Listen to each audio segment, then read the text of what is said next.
ઘણા સમય પહેલાની વાત છે. ગરમીના મહિના હતા. સૂર્ય દેવતા ધરતી પર આગ વરસાવી રહ્યા હતા.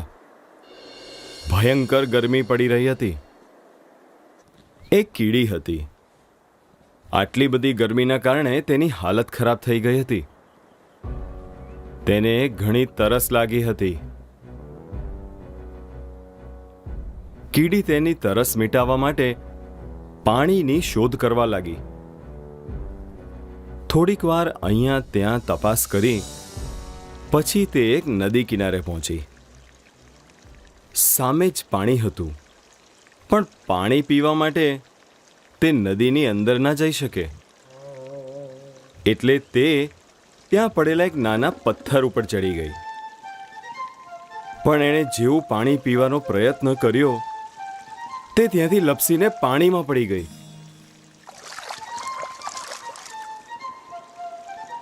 અને બચવાની કોશિશો કરતા કરતા બૂમો પાડવા લાગી. બચાઓ! બચાઓ! મને બચાવો કોઈ! બચાવો! બચાવો કોઈ! કોઈ બચાવો મને! બચાવો! બચાવો! કોઈ બચાવો મને! મને બચાવો! તે જ નદીના કિનારે એક ઝાડ હતું, જેના ઉપર એક કબૂતર બેઠું હતું.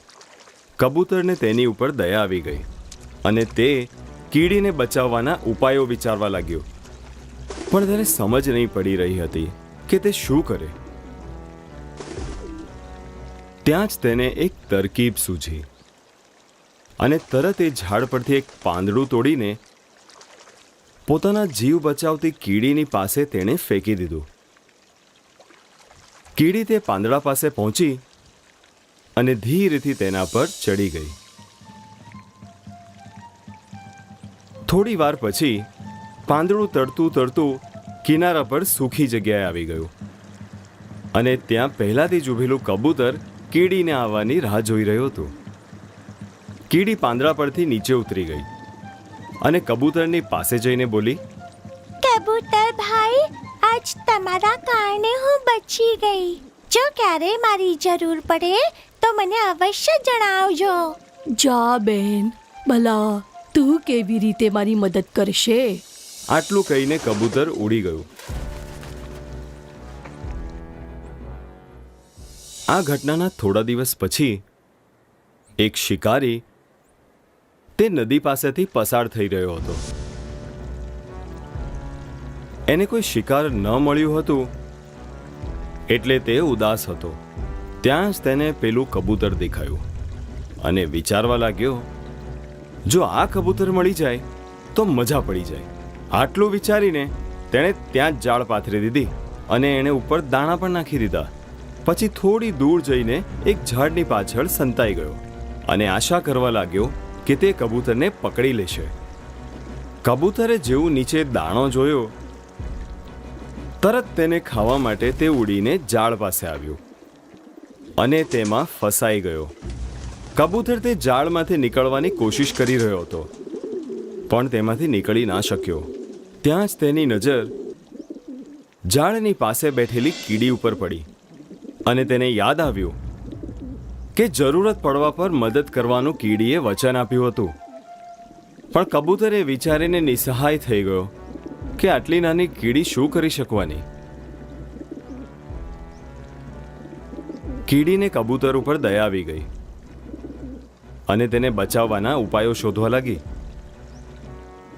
ત્યાં જ શિકારી આવ્યો અને જાળમાં ફસાયેલા કબૂતરના પગને કાઢીને જાળમાં લપેટીને ત્યાંથી ચાલવા જ જતો હતો.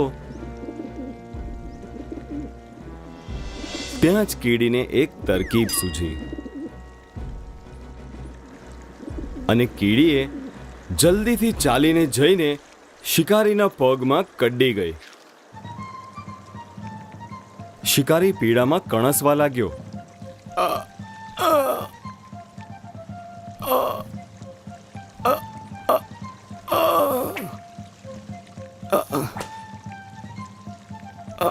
આજનો દિવસ જ ખરાબ છે. સખત પીડાને કારણે શિકારીએ તે જાળને ત્યાં જ છોડી દીધો. કબૂતરને જાળમાંથી નીકળવાનો સમય મળી ગયો અને તે ત્યાંથી ફટાફટ ઉડી ગયું. શિક્ષા, ભલું કરશો તો ભલું થશે. અમારા યુટ્યુબ ચેનલને હમણાં સબસ્ક્રાઇબ કરો અને નવા વિડીયોઝ જોવા માટે બેલ આઇકોન જરૂર દબાવશો. તમે અમારા વિડીયોઝ પર કમેન્ટ જરૂર આપશો. વિડીયોઝને લાઈક કરીને આપણા મિત્રોને શેર જરૂર કરશો.